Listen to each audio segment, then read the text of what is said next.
হিন্দু অরাজনৈতিক সংগঠনগুলিকে রাজনীতির প্রাঙ্গণে সংমিশ্রণ করে যে জঘন্য রাজনীতির আমদানি করেছেন তা অবাঞ্ছিত ও অশোভনীয় কার্যকলাপ হিসাবেই গণ্য হওয়া উচিত।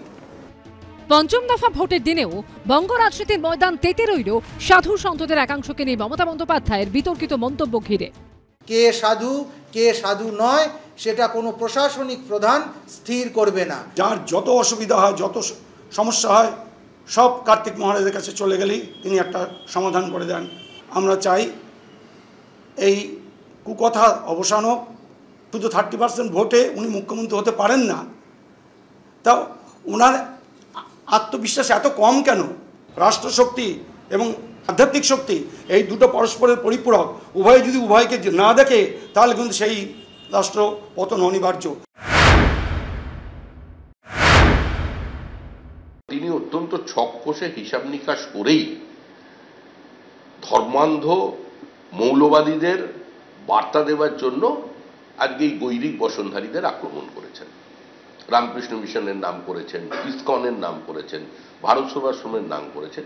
এই করার একটা নির্দিষ্ট উদ্দেশ্য আছে। উদ্দেশ্য হলো একটা বার্তা দেওয়া যে আমি এদের সঙ্গে নেই।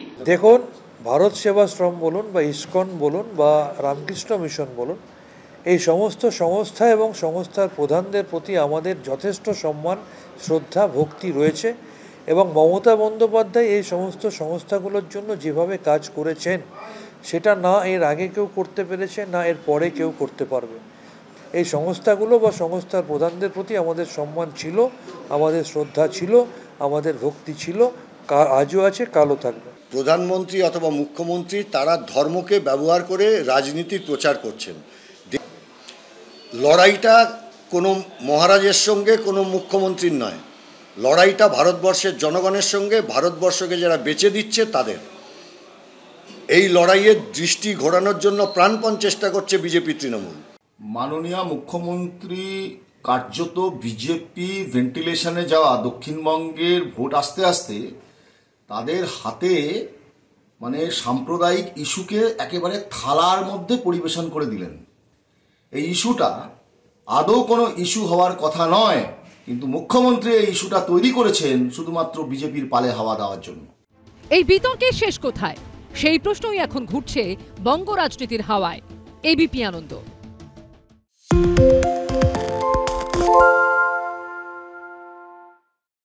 সত্য অন্তহীন, সত্যের খোঁজও তাই, সত্য সন্ধানে তাই আমরা অক্লান্ত, অকুতভয়। এবিপি আনন্দ নতুন ভাবনার প্রতীক, যা মনে মুক্ত, তথ্যে যুক্ত এবং যাবতীয় সীমানার বাঁধন থেকে মুক্ত। সীমা না শব্দটির মধ্যে লুকিয়ে আছে মানা শব্দটি, যেন চোখ রাঙানি এক অদৃশ্য ব্যানাজার, যা আটকে রাখে আমাদের এক ছোট্ট গণ্ডির মধ্যে।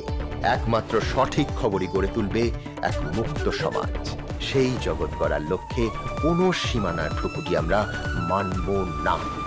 এবিপি আনন্দ এগিয়ে থাকে, এগিয়ে রাখে।